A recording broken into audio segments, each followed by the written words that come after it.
우리 국민들에 대한 인식 조사를 갤럽에서 정기적으로 하는데 네.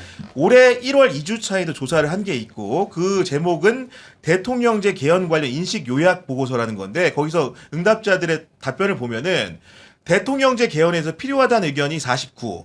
그 다음에 이제 필요하지 않다는 의견이 37%인 것 같고, 그 다음에 이제 선호하는 그 임기 형태에 대해서는 4년 중임제가 53%로 과반이 넘고, 네. 그 다음에 5년 단임제 현행 유지는 42%입니다. 그렇기 때문에 이런 그 조사의 흐름을 보더라도 얼마든지 이 얘기는 국민들한테 열어놓고 할 수 있다. 그렇죠. 이런 정도로 볼 수 있는 거 아니겠습니까? 근데 그게 국회에서만 추진한다고 해서 안 되고 대통령이 또 의지를 갖고 또 정부안도 내고 그래서 국회에서 양당이 또 합의를 해야 되고 대단히 복잡하고 힘들더라고요. 그렇구나. 문재인 정권 예. 때도 대통령이 개헌안 내놨지만 흐지부지 됐잖아요.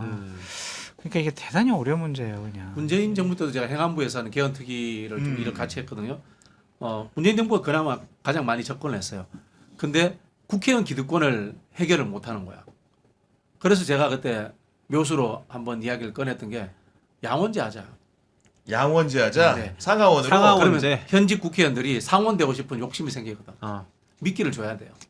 그리고 선거구제라든가 이 권력구조 개헌 개편이죠. 이거는 현재 기득권인 국회의원들의 이익관계와 직접적으로 연결돼 있어요. 그 사람들에게 손해가 간다고 하면 절대 안 해요. 어떤 분들이 댓글로서 뭐 내각제를 추진하고 있거든요. 현직 국회의원들 내각제 추진할 생각 단 하나도 없습니다. 없다. 현 제도에서 그대로 국회의원 되는 게 제일 좋은데 뭘 내각제를 해요. 그런 생각 없어요. 다만 이제 국회의 권한을 높이자라는 생각만 갖고 있을 뿐이고 모두가 다 현 체제 유지론자들입니다. 현재 국회의원들은 단 국회의장. 왜 국회의장은 이제 국회의원 끝나고 집으로 가잖아. 네. 우리 한국 정치사에 업적을 남기고 싶은 거야. 지금 40년째 안 되고 있는데. 그렇죠. 아니 근데 이제 국회의장도 개헌을 얘기하고 권력구조 개편을 얘기합니다만은 대통령이 우리나라 같은 경우는 국회보다 신뢰받는 집단으로 청와대가 여겨지기 때문에 그 대통령이 어떤 생각을 현직 때 가졌느냐가 상당히 중요한데 노무현 대통령 같은 경우에도 제7공화국 담론과 맞물려 가지고 권력구조 개편을 추진한 적이 있었는데 당시 영상 좀 보고 오도록 하겠습니다. 오래전부터 정치권과 학계, 시민사회에서 헌법 개정에 대한 문제 제기가 있었습니다. 지난 97년 대통령 선거 때는 내각제 개헌이 공약으로 제시되기도 했고 2002년 대통령 선거에서도 양당 후보 모두가 임기 안에 국민의 뜻을 모아 개헌을 추진하겠다고 공약했습니다. 헌법은 대한민국 공동체의 최고 규범이기 때문에 그 개정은 국민적 합의가 있어야 합니다. 각자가 이상적으로 생각하는 개헌을 주장하다 보면 가치와 이해관계가 충돌하면서 합의를 이루기도 그리고 실현하기도 어렵습니다. 지금까지 개헌 주장과 논의가 지속적으로 제기됐지만 아직까지 아무런 진전을 이루지 못하고 있는 것은 바로 그 때문이라고 생각합니다. 따라서 저는 국민적 합의 수준이 높고 시급한 과제입니다. 2007년도에 20년 전이죠. 필요하다는 판단에서 대통령 4년 연임제 개헌을 제안하려고 합니다. 그러니까 여기서 저는 궁금한 게 20년 전에도 국민적 합의가 가장 높은 개헌 사안 중에 하나가 권력구조 개편인데 20년이 지난 지금에도 한 발도 못 나가고 말만 하면 현직 대통령이 연임하려고 한다. 임기 연장하려고 한다. 이런 비판을 왜 받아야 되는 겁니까? 글쎄요. 그러니까 그렇게 정치적으로 공격을 해야 이득을 얻는 쪽이 있다고 생각을 할 거고 또 연임 개헌을 하게 되면은 또 권력을 내가 잡지 못할 수도 있다라는 정적인 불리함 때문인 것 같은데 노무현 대통령께서 2007년 1월달에 저거 얘기한 거는 지지율이 낮아서 그래요. 당시 지지율이 낮았기 때문이다. 엄청 낮았고 임기도 얼마 안 남았잖아요. 한 1년 2, 3개월 1년도 안 남은 거지. 2027년 대선이 있었으니까. 그러니까 너무 늦게 저런 문제를 제기하니까 정략적이다. 뭐 그때 다른 욕을 수가 굉장히 많이 드셨어요. 엄청 그러니까 임기 말에 지지율 떨어지니까 꼼수 부린다라고 그렇죠. 하면서 당시 야권의 대선 주자였던 박근혜 씨라든지 맞아요. 이명박 씨가 굉장히 그러니까 거들떠도 안 보는 상황이었는데 결국에는 그 약속이 당시 한나라당이 18대 국회 개원하면 그때 우리가 이거 가장 먼저 처리하겠다 뭐 직접 하겠다는 식으로 말을 했겠지. 절대 이런 건 약속이 되면 또 초반에 또 안 해. 안 지켜진단 말이에요. 그러니까 이게 참 아쉬운 게요. 대통령 임기가 그 지지율이 높았을 때 이거를 추진했었어야 해요. 근데 저는 이제는 실기했다고 생각이 들어요. 안 될 것 같아요. 아니 근데 지금 이재명 정부에 대한 인기가 그래도 과반이 넘는 상황이고 국정 지지율 기준으로 해서 그럼 힘 있는 2년 차에 권력 구조 개편을 청와대가 받아가지고 하겠다고 한다면은 추진하지 못할 이유라는 건 존재합니까 혹시? 안 됩니다. 안 돼요? 왜 안 되냐면요. 네. 우리 국민들이 관심이 없어요. 옛날만. 국민적 관심이 없다. 네네네. 그리고 국민들이 고등학교 사회책은 열심히 안 보시고 유튜브 댓글만 열심히 다시다 보니까 깊이 있게 이해 안 하시려고 해요. 전반적인 흐름이. 그러니까 이런 내용들에 대해서 쟤네들 네. 연임해가지고 권력 한번 더 잡으려고 하는구나. 이 욕심쟁이들. 그렇게 이제 생각할 가능성이 그러니까 과거 높아요. 독재에 대한 기억이 너무 잔상으로 많이 남아 있어서 그런 거 아닐까요? 그래서 어쨌든 개헌 문제를 제기해서 국민적인 논의나 관심을 이끌어가려면 국민과 관련된 기본권 문제 그 부분을 먼저 좀 얘기를 강하게 하는 게 맞는 것 하면 같아요. 하고 난 다음에 이 얘기를 하는 게 맞다. 네. 순서상으로도. 권력구조 개편이 먼저 들어가면 이 정치인들 자기들 기득권 유지하려고 네. 더 그냥 오래 유지하려고 그런 거 아니냐. 그럼 비판받으면 동력이 안 생겨요. 사실은 개헌 기회가 2번 있었어요. 2번 있었다.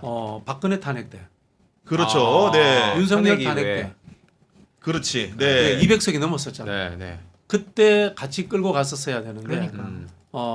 문제는 뭐냐면은 이 박근혜 탄핵을 끌고 가는 와중에서 보수 정당이 나눠져 버렸어. 그렇지 않습니까?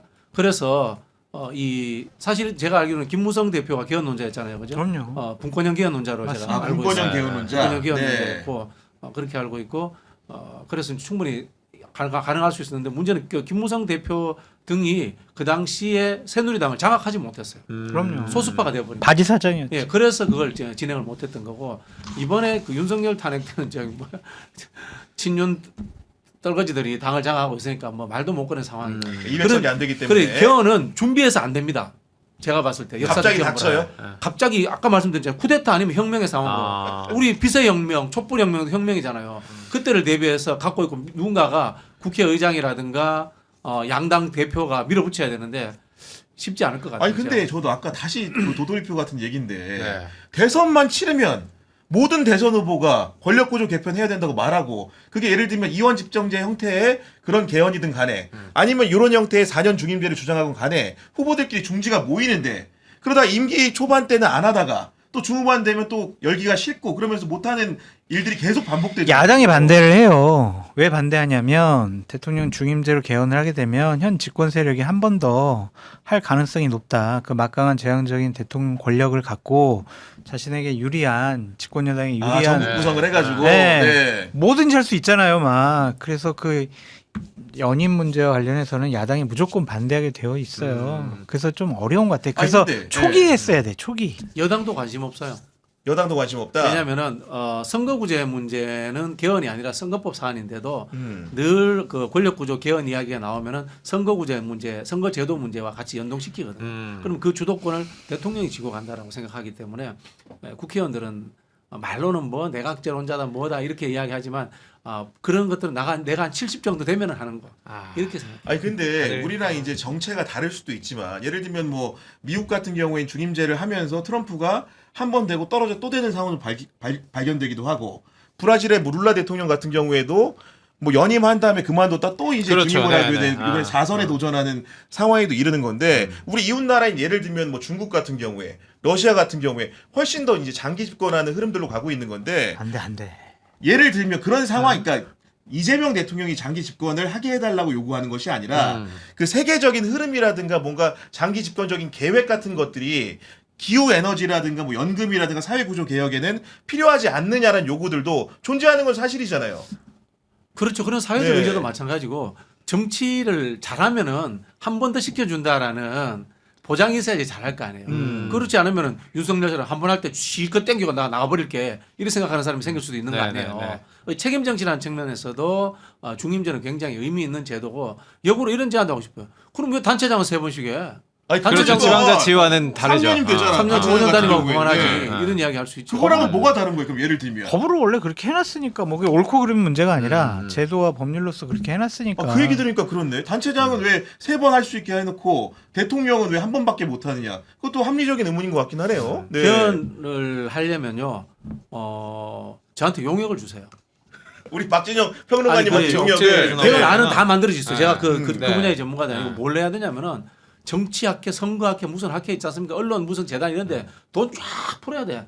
전국적으로 돌면서 있지 않습니까? 토론하고 뭐 분위기 막 뜨고 있지. 이 정도 돼야지 하는 거지. 국회의원들끼리 논의한다고 해서 되지 않아요.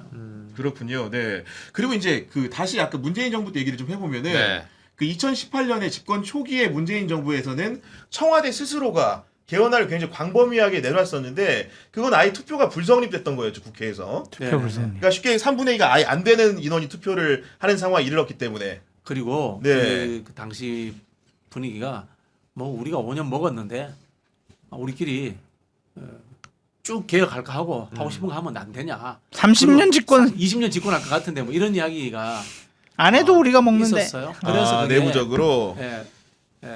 무산됐어요. 그러니까 저는 이제 개인적으로 우리 빗돌님께서 오세훈 서울시장 대체 몇 번을 하고 있는지 생각을 해보시길 이런 그러니까요. 댓글을 좀 주셨는데 제가 고등학교 때였지만 이 노무현 대통령 아까 영상도 보셨잖아요. 제가 그때의 기억이 좀 새록새록 나는데 이게 이렇게 말씀하셨어요. 20년 만에 온 기회다. 그러니까 국회의원 4년과 대통령 네. 5년의 임기가 맞물리는 시기를 이때를 놓치면 안 된다라고 말씀을 하셨는데 그런 저는 개인적으로 반대하거든요. 특히 이제 뭐 정치 효율성 문제라든가 돈 절약된다고 국회의원하고 대통령선 같이 하자는 것은 그 견제와 균형의 원리에 어긋나는 거고. 다만 그 국민의 피로도는 어떤 걸 말씀드리냐면 지선 끝나면은 총선 오고요. 총선 끝나면은 대선 오는 이 사이클이 그 필요하게 정치해서 그래요. 미국에는 매일 선거하는데도 안 그렇지. 필요하다 소리 안 네. 하잖아요. 필요한 정치 수준이라서 그런 거고 그 부분은 저는 다르게 생각을 하고 있고 노무현 대통령 부분은 제가 좀 해명을 할 필요가 있는데 네. 노무현 대통령이 저 때가 아니고 이미 그 전에 대연정 던질 때 개헌도 던졌어요. 던졌고 노무현 대통령이 그 이야기까지 했어요. 내가 5년 임기인데 딱 4년만 하고 그만하겠다. 네. 중임도 하지 않겠다.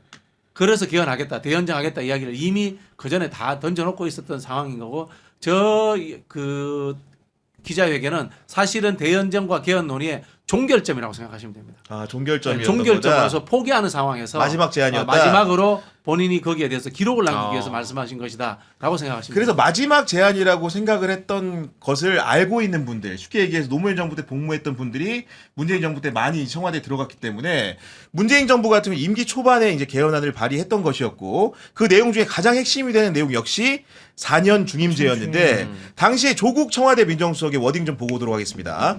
책임 정치를 구현하고 안정되게 국정을 운영할 수 있는 대통령 4년 1차 연임제를 채택할 때가 되었습니다. 대통령의 명을 받아 라는 문구를 삭제하여 국무총리가 책임지고 행정각부를 통할하도록 하였습니다. 그러니까 저건 약간 이원 집정제적 요소도 가미를 네, 해가지고 네, 4년 네. 중임제를 하되 대통령의 권한을 분산해서 국무총리에게도 그러네요. 충분한 행정 권력을 주겠다 이런 식의 개헌안이었는데 이건 역시 초반에 했는데 안 됐거든요. 안 됐죠. 네. 그러니까 그 정치권에서 그때 그렇게 관심이 없었던 것 같고 왜냐하면은 2018년도가 그때 적폐 청산을 드라이브를 세게 걸던 때였어요. 아, 그래가지고 그때 200석이 안 됐잖아요. 그러니까 당연히 그때 뭐 자유한국당 여기서는 반대를 했기 때문에 동력이 확 떨어진 거다. 그렇게 볼 수밖에 없고 개헌 얘기 우리가 얘기해봤자 소용 없어요. 그냥 민주당 전당대회 얘기나 네, 해요. 우리 댓글로도 저것도 제가 아직도 개헌 준비가 좀 덜 됐다고 느껴지는 게 많은 분들이 다른 주제 넘어가자고 아, 많이 그래요? 말씀을 제가 좀 이야기했잖아요. 하시네요. 네. 관심 없다니까 국민들. 근데 전 문제도 제가 좀 정리를 하고 싶은데 저 때도 가능성이 있었어요. 자꾸 말씀드리지만 개헌안이 좋으냐 나쁘냐가 아니라 정치 세력 간의 관계와 국민들의 열망이거든.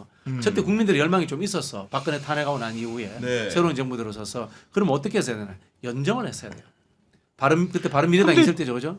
그때 적폐 세력하고 어떻게 연정? 바른미래당 적폐 세력이 아니잖아. 근데 그때. 그몇 개나 있었는데 몇 석이나? 아니요, 제가 알기로 바른미래당하고 그 군소정당들 합치면 200석 됐던 걸로 기억해요. 아 개헌 저지선을 넘어설 수 있었다. 네네네. 이런 말씀해 주신 건데. 바른미래당, 안철수당 뭐 있지 않습니까? 그때 다 합쳐가지고 연정을 냈더라면은 개헌이 가능했죠. 지금 시청자 여러분들 많은 의견 주고 계신데 네. 친절한 융장님 같은 경우에는 진짜 오늘은 뉴스 보기가 너무 힘들어요 아이고, 하면서 이렇게 네. 말씀해 주셨고 아마도 이제 주식도 그렇고요. 굉장히 안 좋기 예. 때문에 네. 정치적으로 좋은 환경이 아니기 때문에 이런 말씀 주신 것 같고 저드님 같은 경우에는 장성철 수장님 항상 방송 잘 보고 있습니다. 혹시 정청래를 응원하시는 건 아니죠? 한동훈 친한계 무능과 이선도 같이 지적해 주세요 하셨는데 바로 여쭤봅니다. 정청래 후보를 지지하십니까 아닙니까? 저는 그 흐름을 네. 분석을 해서 말씀드리는 거죠. 제가 계속 얘기했듯이 정청래 만만하게 보면 안 된다. 그런 얘기 지금 계속 치고 올라간다. 네. 근데 사실로 드러나고 있잖아요. 그런 거지 제가 뭐 정청래 대표를 응원하는 건 아니고 한동훈 대표에 대해서 막 비판했더니 한동훈 팬클럽들이 저한테 몰려가지고 너 진짜예요? 죽인다고 살린다고 막 그냥 엄청나게 욕먹고 있어요. 저는 다 까 그냥. 재밌는 게 이 개헌 관련 한동훈 대표의 메시지가 거의 유시민 작가하고 비슷해. 우리 부산 밍하이님 거나 한번 좀 읽어드려야 네. 될 것 같은데 저희 슈퍼챗 또 쏴주시면서 국회의원들도 진짜 웃기는 게 자기네들은 5선 6석은 막 나오면서 그러니까 내 말이 그 대통령은 말이야, 연임이 지금. 안 된다? 네. 아무리 개헌이라 하지만 이거 너무 아이러니하다. 그럼 국회의원들부터 연임하지 마라. 국민들을 뭘로 보는 건지라고 하면서 5만 원 슈퍼챗 보내주셨습니다. 아유, 여기에 감사합니다. 공감하는 분들이 굉장히 많이 어쨌든 계시네요. 독재에 네. 대한 저건 두려움 저한테 때문에 주시면 이런 안 거예요. 될까요? 독재에 대한 저 5만 원 제가 받으면 안 될까요? 그리고 들국화님하고 셀리님은 연임 문제 이제 그만합시다. 청와대 발표 나왔으니까 청와대 의견 나왔으니까. 끝냅시다 이렇게 예. 말씀 주셨고 명탐정 코나님, 천하태평님, 스위트님, 동백님 많은 분들이 구교영 기자 어디 가지 말아요. 구 기자님 오시니까 힘이 납니다 아, 해주셨는데 여러분들 이 시점에서 구독과 좋아요 한번 좀 부탁드립니다. 그린 바이올렛님 장성철 요새는 청내 좋아해 안 좋아한다고 안 좋아하는데 뭘 자꾸 좋아한다고 자 그래요. 그러면은 이제 KU 옷도 네. 벗어버렸네. 벗었어 이제.